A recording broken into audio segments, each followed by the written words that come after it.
Selamat malam. Hari ini Rabu 13 Oktober 2021. Kita ada di Night Call GPIB. Saya Pendeta Christine Bangun. Saya melayani di GPIB Jemaat Cahaya Nugrah di Surabaya.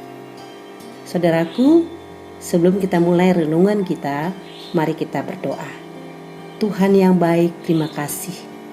Engkau memberkati dan memberikan kami hidup dan masa depan. Di malam yang indah ini, sebelum kami menutup kehidupan kami dengan istirahat, kami mau mendengarkan, merenungkan kebenaran firman-Mu. Kuasailah akal budi pikiran kami. Bersabdalah ya Tuhan, anak-anak-Mu mendengarkannya. Amin. Renungan kita terambil di surat pertama Korintus pasal 3 ayat 1 sampai dengan 9. Saya berharap Bapak Ibu juga membuka Alkitab di masing-masing, di tempat tidur kita ataupun dimanapun kita ada. Kita bersama membaca. Bagi Bapak Ibu yang di depan atau di tangannya tidak ada Alkitab, bisa mendengarkan di layanan ini. Kita bersama membaca. 1 Korintus pasal 3 ayat 1 sampai dengan 9 berkata, "Dan aku, saudara-saudara, pada waktu itu tidak dapat berbicara dengan kamu seperti dengan manusia rohani, tetapi hanya dengan manusia duniawi yang belum dewasa dalam Kristus. Susulah yang kuberikan kepadamu, bukanlah makanan keras, sebab kamu belum dapat menerimanya, dan sekarang pun kamu belum dapat menerimanya, karena kamu masih manusia duniawi. Sebab jika di antara kamu ada iri hati dan perselisihan, bukankah hal itu menunjukkan bahwa kamu masih manusia duniawi dan bahwa kamu hidup secara manusiawi? Karena jika yang seorang berkata, aku dari golongan Paulus, dan yang lain berkata, aku dari golongan Apolos, bukankah hal itu menunjukkan bahwa kamu manusia duniawi yang bukan rohani? Jadi, apakah Apolos? Apakah Paulus? Pelayan-pelayan Tuhan yang olehnya kamu menjadi percaya, masing-masing menurut jalan yang diberikan Tuhan kepadanya. Aku menanam, Apolos menyiram, tetapi Allah yang memberi pertumbuhan." Ayat 7, "Karena itu yang penting bukanlah yang menanam atau yang menyiram, melainkan Allah yang memberi pertumbuhan.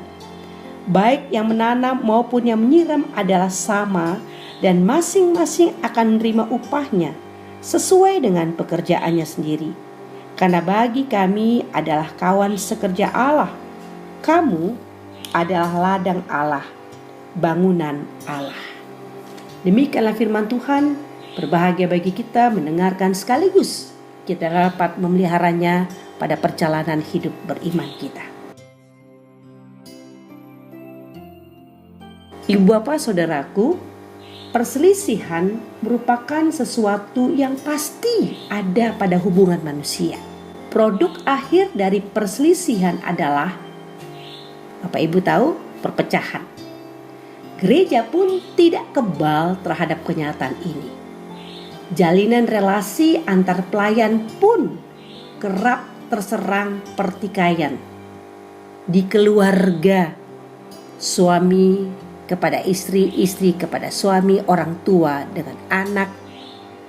Demikian juga untuk pihak suami, pihak istri, ada besan, ada mertua, ada menantu, kakak ipar, adik ipar, dan seterusnya. Keluarga pun tidak kebal terhadap kenyataan ada bisa terserang pertikaian. Saudaraku, lalu bagaimana cara mengatasinya? Kita masuk untuk melihat perikop kita lebih jauh. Jemaat Korintus kaya dengan berbagai macam talenta. Secara kasat mata, mereka sepertinya rohani dalam pelayanan. Namun, Rasul Paulus malah menyebut mereka sebagai manusia duniawi. Penyebabnya, tandanya, iri hati sangat berkembang. Begitu rupa, perselisihan di antara mereka pun muncul arogansi kelompok yang saling membanggakan diri.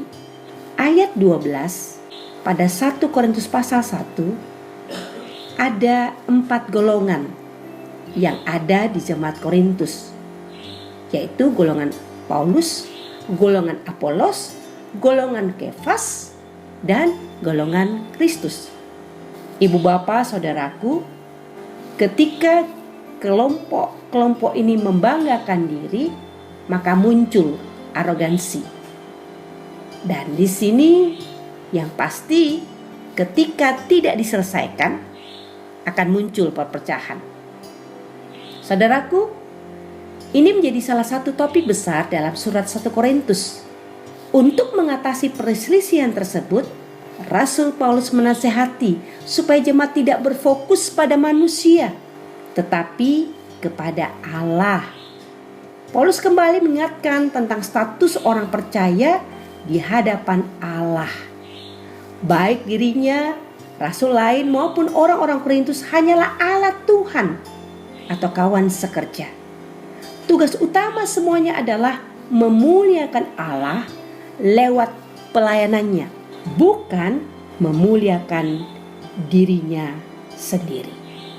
Saudaraku yang kekasih dalam Yesus Kristus, ketika sebagai jemaat kita memandang pewarta Injil hadir sebagai pemimpin suatu golongan, maka di situ akan kelihatan sifat keduniawian akan tampak. Yang terjadi ada iri hati, perselisihan berujung pada perpecahan dalam kehidupan persekutuan jemaat, malam yang telah menjadi bagian kehidupan kita. Perilaku jemaat Korintus menciptakan golongan, kelompok yang menunjukkan tanda manusia duniawi. Marilah kita menjaga merawat persekutuan dengan kedewasaan rohani, bukan memakai cara duniawi yang penuh iri hati dan perselisihan. Kita harus menjauhkan diri kita dari perbuatan membentuk kelompok atau golongan di dalam jemaat. Karena misalnya satu suku, satu hobi, atau kita mengidolakan pemimpin tertentu atau status sosial yang berbeda. Agar tidak terjadi perpecahan dalam persekutuan jemaat, kita harus menjauhkan hal-hal demikian. Sebagai warga jemaat, marilah kita senantiasa membangun kehidupan berjemaat dalam kesejukan dan kedamaian. Tinggalkanlah cara-cara duniawi yang dapat merusak persekutuan kita, juga merusak kehidupan ketika kita hadir sebagai keluarga. Saudaraku yang kekasih dalam Yesus Kristus, mungkin sulit kita menyelesaikan seluruh perselisihan, baik itu dalam keluarga, baik itu dalam gereja. Namun paling tidak kita berupaya agar tidak menjadi bagian dari pusaran pertengkaran. Kita belajar menahan diri karena perpecahan dalam keluarga, perpecahan dalam gereja adalah kerugian besar bagi tubuh Kristus. Saudaraku yang kekasih dalam Yesus Kristus, kita harus ada pada permohonan kepada Tuhan. Di hati kita, pada hati yang tulus, hati yang jujur, hati yang bersih. Dijauhkan dari hati kita itu hati yang dengki dan perselisihan. Supaya apa? Nama Kristus sebagai kepala gereja dan sebagai kepala rumah tangga kita dimuliakan senantiasa dalam hidup kita. Amin. Kita berdoa. Tuhan, terima kasih. Kami belajar kembali untuk dinamika kami dengan sesama kami, teristimewa dalam persekutuan keluarga di kemana kami hadir. Kami memohon agar Tuhan menguduskan akal budi pikiran kami, sehingga iri hati yang bisa mendapatkan kami pertengkaran dan perselisihan dan perpecahan, jauhkan daripada kami. Berikan hati kami yang tulus dan kudus. Tuhan, kami berdoa untuk proses persiapan persidangan sinode di tanggal 26 sampai 31 yang akan berjalan. Kami akan berlangsung secara daring dalam nama Yesus. Engkau kuduskan proses persiapan semua. semua yang terlibat di dalam proses ini, di titik-titik jemaat maupun di titik PS di Surabaya dan Jakarta. Dalam nama Yesus, sempurnakan semua dengan pertolongan Tuhan. Tuhan Yesus, bagi kami yang terbaring lemah di rumah sakit atau di rumah, Tuhan lindungi, jaga kami, sembuhkan, pulihkan kami. Kalaupun hari ini kami berulang tahun, terima kasih Tuhan, diberkati selama usia pada kelahiran maupun perkawinan kami. Jikalau kami ada dalam pergumulan yang berat, apapun bentuknya, Tuhan, kami belajar untuk percaya dan yakin Tuhan yang sanggup memberikan kami pertolongan dan kekuatan, dan bersama dengan Tuhan kami dapat melewatinya. Malam telah menjadi bagian hidup kami. Ketika kami berbaring dalam istirahat kami, Tuhan lindungi, jaga kami semua. Terima kasih banyak Tuhan. Berkati bangsa dan negara kami, berkati pemimpin kami dari tingkat atas sampai tingkat paling bawah. Inilah kami yang bersyukur dalam nama Yesus, sumber hidup dan berkat yang menata hati dan hidup kami. Kami datang kepada Bapa di surga. Kasih karunia datangnya daripada Allah Bapa, Allah Anak dan Roh Kudus tinggal tetap dalam kehidupan, persekutuan setiap kami yang ada di rumah kami masing-masing, dimanapun kami berada. Kasih karunia yang menyertai dari sekarang sampai Maranatha. Tuhan Yesus datang kembali. Amin. Terima kasih banyak atas kehadiran untuk Bapak Ibu mendengarkan dari pelayanan Netcall.